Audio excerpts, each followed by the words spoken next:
Hey everybody, Jimmy with the Triple C Collective, and Collin here.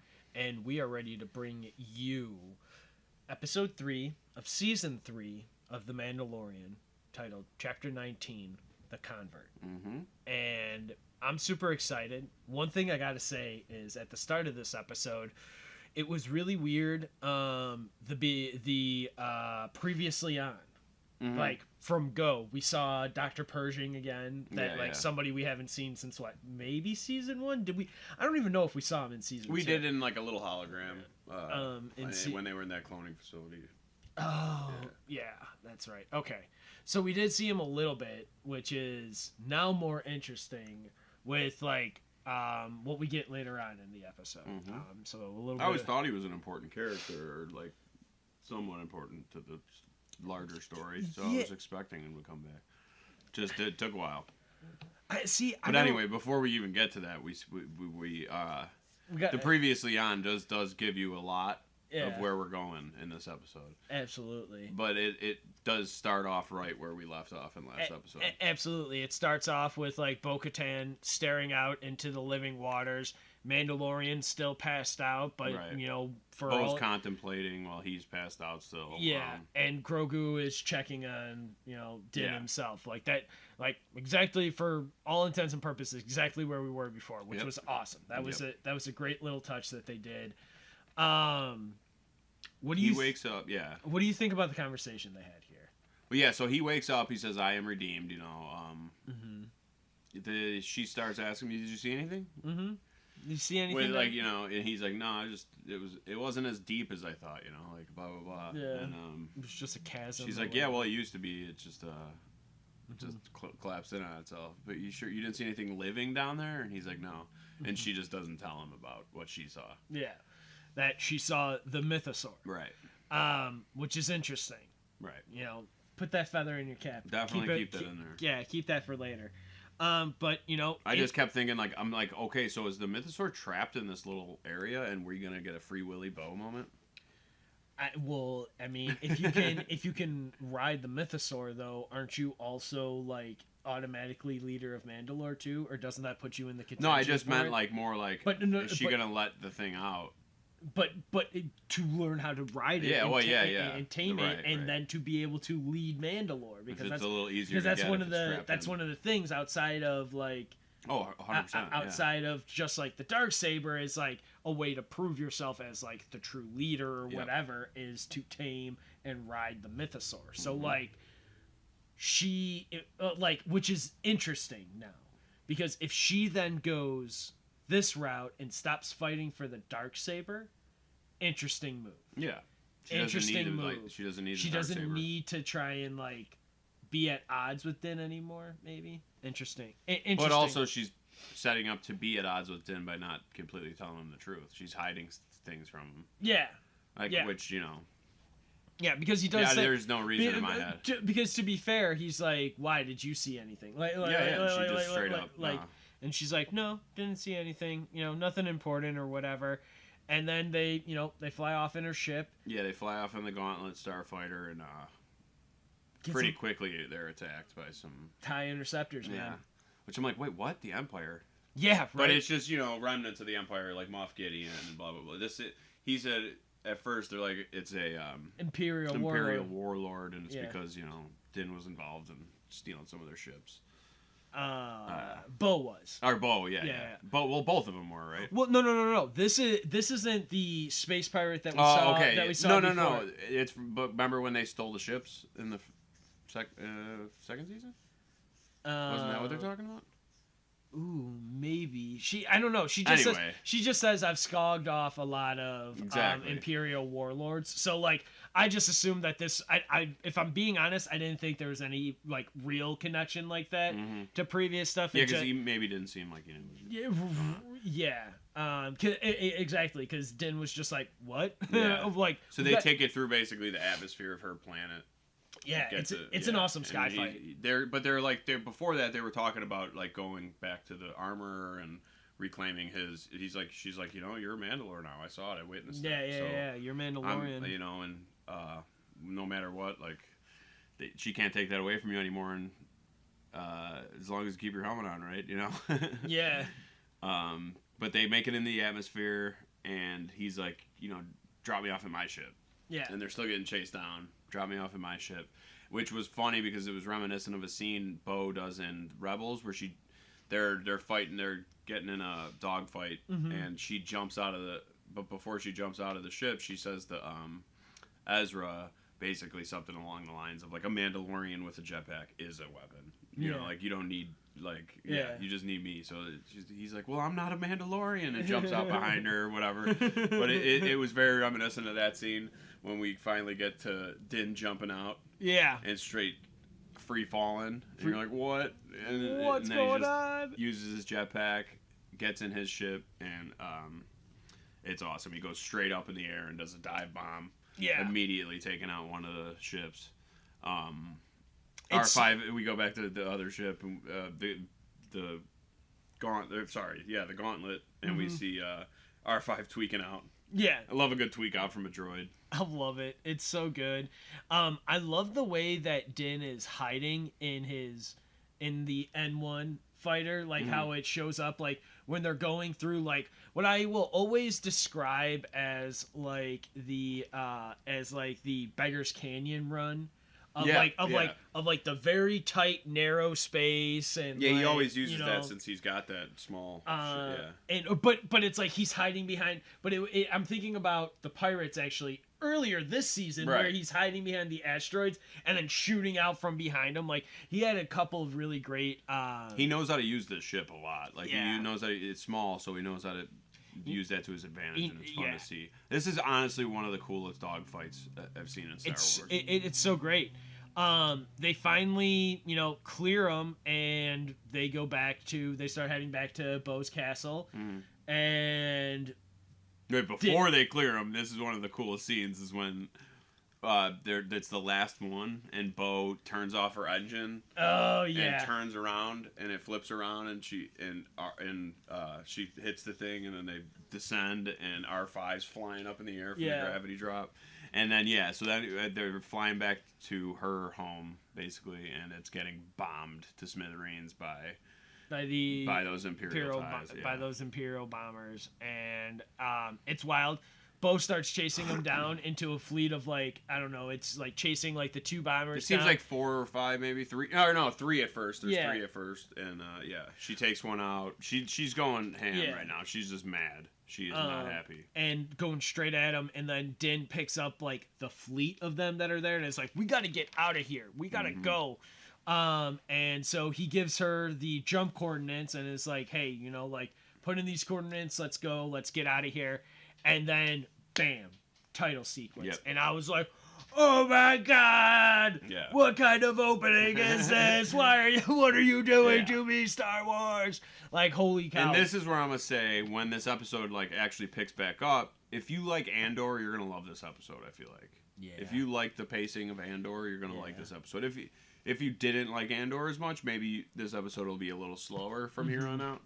But it's a great episode from... Just that first sequence was amazing of action. So it's like, it goes the pacing's a little slower from here on out, but you'll see why in a little bit. It's awesome. But we see Coruscant. We after the title sequence and all of that, we cut to Coruscant, and we see Hunger Games. We see Coruscant, very Hunger Games. Oh, great. That was someone else called that. Yeah. So very much so, but this is like the first real time. Like, I'm trying to think. I don't think we've really seen Coruscant in this time. Because, like, even in the sequel trilogy, we're not in, like, the new Senate or anything like that. No, the absolutely. Senate of the New Republic. Like, we're still out on, like, the fringes fighting the wars and everything and that.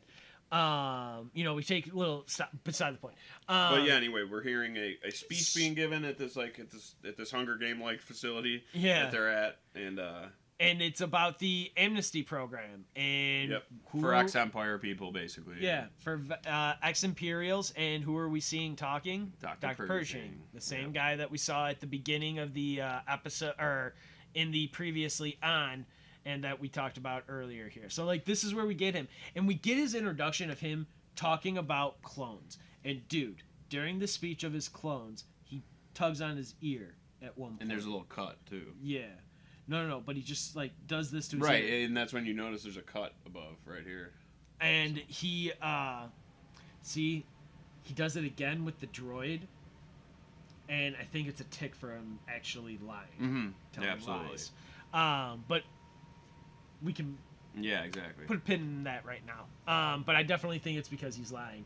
Which goes into what we were saying, what we go into saying later on in this episode. So he's someone more that fits in with the status quo. Yeah. Right, and he's just trying to fit in with this new status quo. Yeah. To do what he wants to do. Yeah. Anyway, yeah. But so he's talking about cloning and what they were doing with the Empire and how he wants to help the New Republic. How he lost his mother young to heart disease. And the reason he wanted to clone was because of that. Which, that's kind of maybe the point of contention here. To help make a new heart to allow her to keep living and all of that. But he said what he was actually working on is mixing and matching the DNA. Which, do you remember in Bad Batch? Yep. Where you said, hey, why does this one look different? And we were talking about cloning. Exactly. Who would have been in some of the height of his power of doing some of this stuff. Right. Or at least research that. Yeah, exactly. Is that, and I wonder now if that's what makes up the Stormtroopers, if they are like mixing and matching like clones with something else. Yeah, no, Stormtroopers are just people.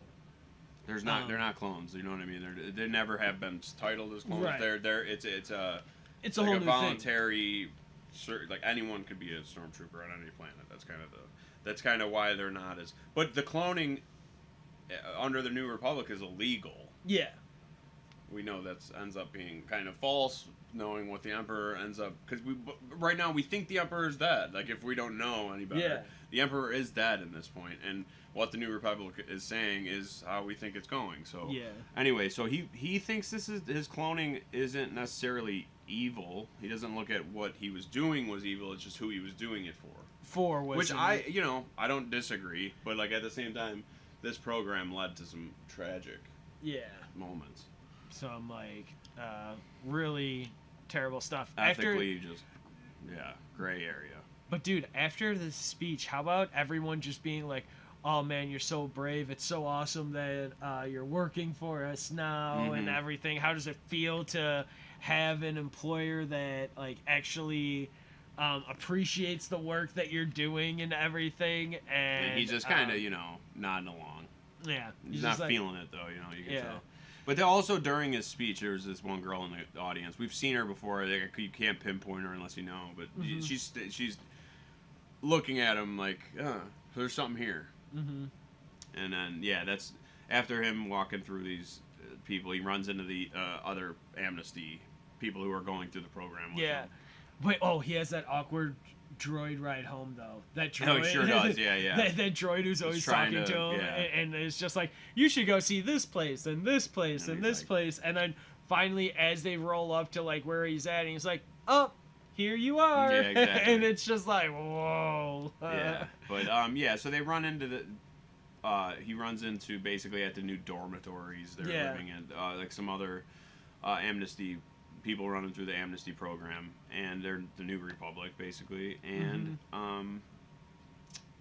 they all have amnesty in front of their names. Like Dr. Pershing also has a number, sort of like a stormtrooper. He's L52. Yeah, they all have numbers. It's kind of sad. There's an amnesty officer, the guy who's introducing himself. He's like, I'm amnesty officer M34, and then we have a G27. And M40, and then we have amnesty officer G68, who we saw earlier, who was the one I was saying was like looking at him with something on her mind when he was giving her speech. Right. I'm gonna just go ahead and name her because I don't want to name her G68 this whole time. It doesn't happen until later in the episode, but Elia Kane is this character's name, and I'm just gonna be calling her Kane throughout the rest of the episode. So but he's like, I know you from somewhere. I know you from Moff Gideon's ship, and he gets a little. And he's like, whoa. But it's also interesting during this because the M34 amnesty officer turns to her and is like, whoa, I didn't know. Yeah, exactly. I didn't know you worked for like him or anything like that. Which was interesting for sure. Yeah, which is, everyone still has skeletons in their closet. Yep. And so they have this like little meeting, and it's not even a meeting. It's just really I guess I'm thinking they're meeting. I'm thinking meeting in like the corporate boardroom sense, but it's like no, these amnesty people are all meeting, and it's also it's a great conversation because they're like, is there anything that you like miss about before? And like Pershing's like, whoa, no, I'm happy that the Empire is gone. Again, I don't want any part of this, and like they were like, whoa, no, that's not what we're talking about. That's not what we're talking about. Yeah, good riddance to them. But we're talking about like everyday things. Like, do you miss like a blanket or food or something like that, or like they were talking about the way their outfits fit. You know. So of course the fascists are a little more fashionable. Yeah. But he admits, he's like, I miss those little yellow biscuits. Basically, the little travel biscuits, which is awesome. She'll come back. Yeah. Sadly, but this is, you could just see the wheels turning in Pershing's head. Like, you're like, what's going on? And then they cut to this next scene, and he's just boring. Talk about corporate world. Well, no, we see him at home first. Yeah, yes. And we see him at home first because he gets, which again is like this horrible dorm, this horrible dorm apartment kind of thing. But he gets this whole ration box full of those yellow travel biscuits. The things that they all just discussed earlier that are so difficult and you can't even find them or anything like that anymore. And he finds an entire ration pack full of them. Yep. But he works at the New Republic Archive, which you're right, dude. Yeah. Go into it, man. Just corporate. It's boring cubicle work. He's clearly not living up to his potential. He wants to do what he used to do, but he's not man enough to bring it up and all that type of stuff. Well, yeah, bureaucracy and all that. He's a scientist who's not doing scientist things. Right. It's like a scientist getting relegated to data entry or something. Yeah. Like you're going through the motions, but you're not actually using your head.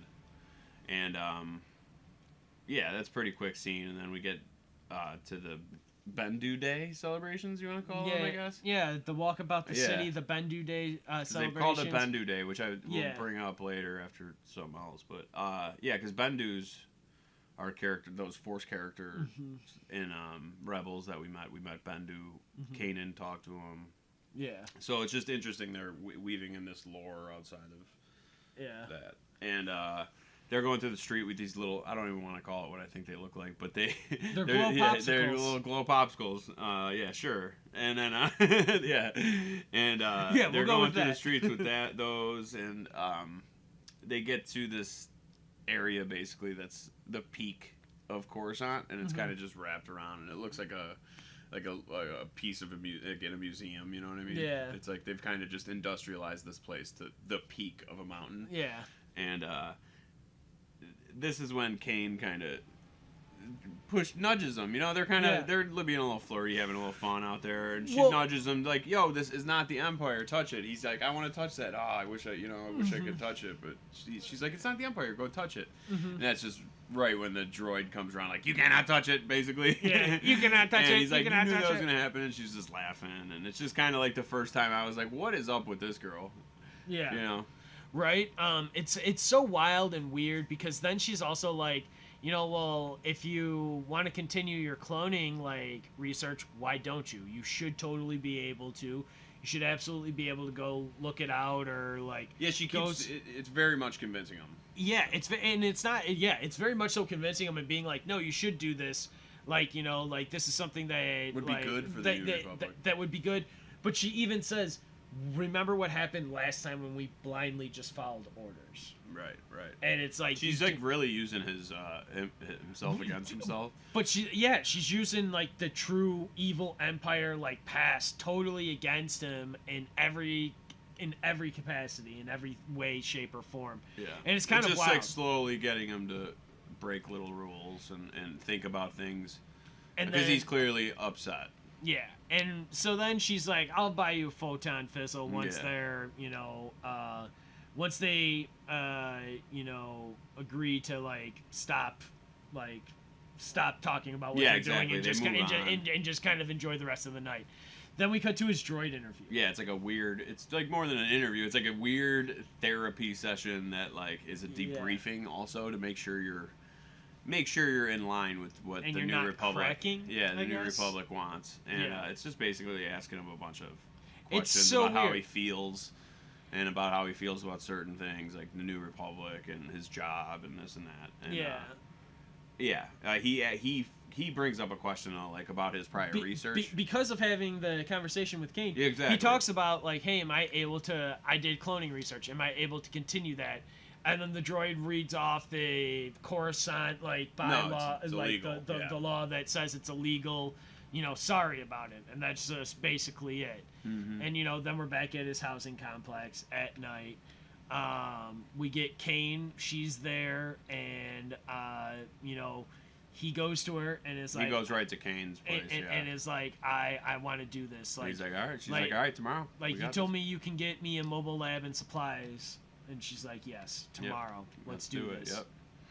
And it's gonna going outside their designated perimeter. That they said, because like here's the other thing that we get, like they, the Imperial like reintegration, like there's a whole other step before they're at the amnesty program. Like there's a reintegration that they do first, and then they're able to get to the amnesty program, and then I'm sure there's probably another program after it that they'll be able to get before they're considered like fully back into like the Republic or whatever. But that's beside the point. We don't really get to that. Yeah. And also before they even decide, like he realized that they were going to destroy his work, which I also thinks is stupid. Like they're going to destroy valuable intelligence, research and stuff that they could apply to, like, if the New Republic is good, they could still take these like theories and stuff and like put them to good use. Because he's not wrong about cloning a heart though.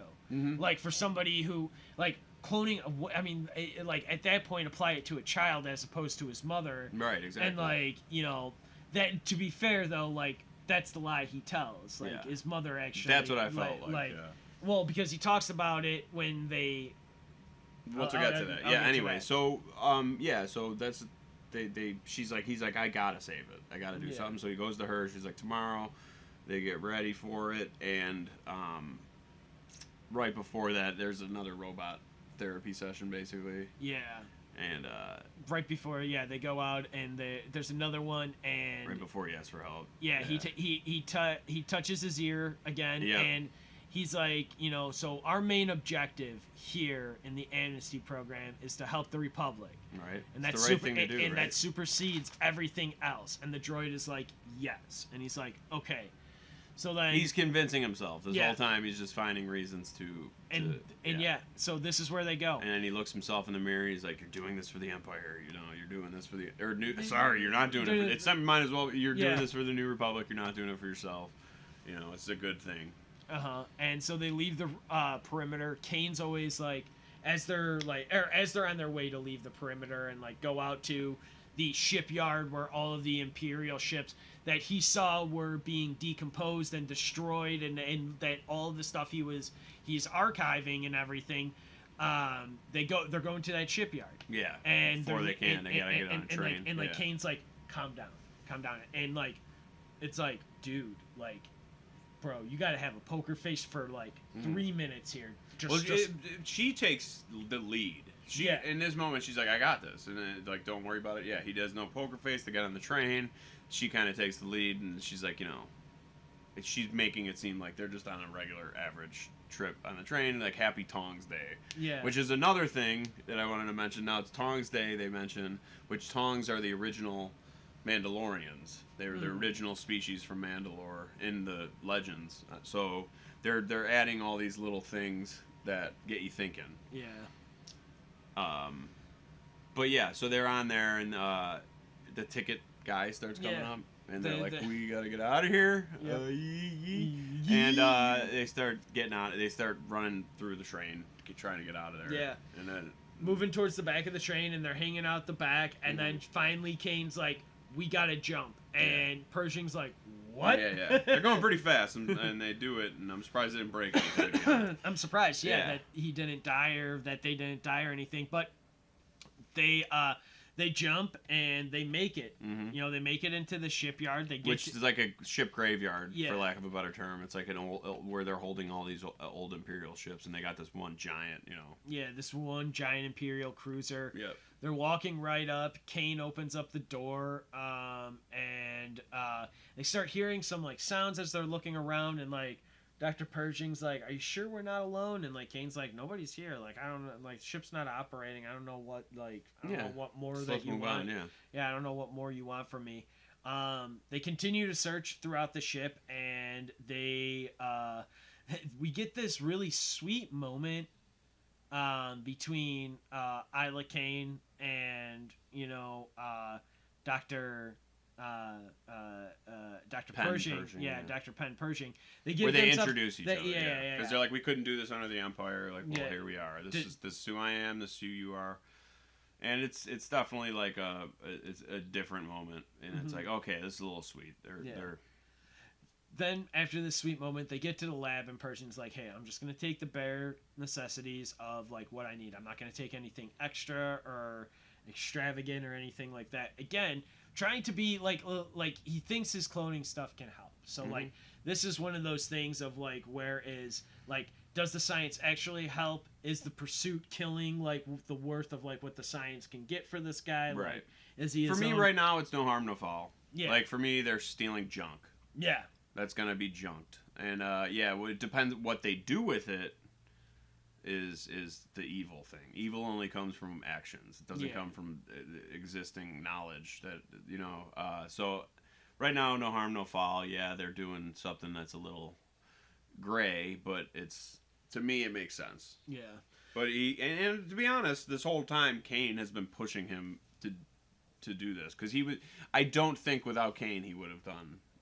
No, I don't think he would have been pushed past it. I think he would have just stayed working at this boring place, and just when push comes to shove, he was kind of just an average guy. Yeah, he wasn't gonna go ahead and steal from a Imperial graveyard ship, basically. But yeah, so he gets his stuff back, and they pack up, and they're heading out, and they're good, right? Yeah. They hear a weird noise. And they're still and like he's like, "Are you sure?" Gives it one more time. They finally get out of the ship, and even before they get out of the ship, they see flashlights that aren't theirs, and then they start running out of the ship, and that's where the New Republic helicopter sees them and pins them down, and basically we find out that Kane was playing Dr. Pershing the entire time. Kane was a snitch. Yeah. Kane was she was a spy working for the New Republic apparently this whole time, getting him to steal his own. I don't know. It's so convoluted to me. This is why it bothers me. I'm like, she was just the worst, because she just made him do all this. Like he wouldn't have done this without her. But this happens in real life too. To be fair, we don't see the side of like what she ever told like the Republic people. She can only probably say like, "Hey, I know this guy from Moff Gideon's ship. He used to do this." Yeah. And then she like, I think this is revenge for her cat being let out of the bag that she was working with Moff Gideon. At some point, or associated with him, because like I think she still works for Moff Gideon, or still thinks she works for Moff Gideon, or whoever Moff Gideon was working for, she still works for, which we know who Moff Gideon was probably working for, which is somebody we're waiting to see. And I think that's all leading up to something else. But anyway, so they cut to the torture chamber. And this is when you see like a Mon Calamari basically running this machine that he's hooked, this MRI looking machine that he's hooked up to, and it's a 602 mitigator. It's definitely not a mind flayer. Yeah. Don't call it a mind flayer. It's a 602 mitigator based on the mind flayer, which is the mind flayer, something we saw in Rogue One. Yeah. It was an actual beast though you'd put on somebody, and so it's not gonna be bad. It's just gonna like take away some memories, and you're gonna be fine. Yeah, and I've been through it, and I've been fine. Like he's saying, and everything about it. But like in the end, like this is where he's pleading his case. He's like, I never would have done this stuff. She told me that I can do it or that I should do it, and they're all like, oh, she already told us what happened, and that's when he screams, "It's a trap!" Yeah, that was my favorite moment. It's the best thing in the world. It's a trap, he says. I'm like, no way, and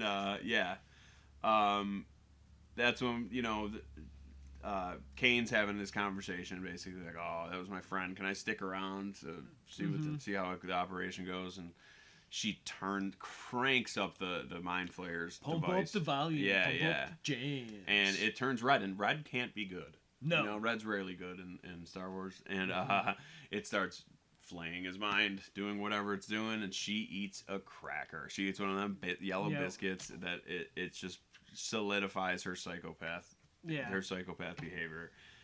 And that's it for that storyline, but that's not the end of the episode. No, because then we go back to the covert with Bo and Din, and they're pulling up, and Din's like, "Hey, keep Bo, your helmet on. You might as well. Just do me the solid. Right. It'll be easier for all of us. Just keep the helmet on. Yeah, you've already had it on. Keep it on. Like, it'll be all right.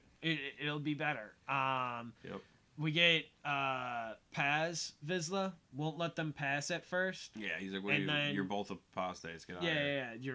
This means nothing, and like because like Bo's like, I was witness to and she's it. Like, I'm Bo-Katan of Clan Kryze, and I was witness to it, and he's like, well, you guys are apostates too. What do you mean? Get out of here. Yeah. And then go away. But basically, the armor comes and.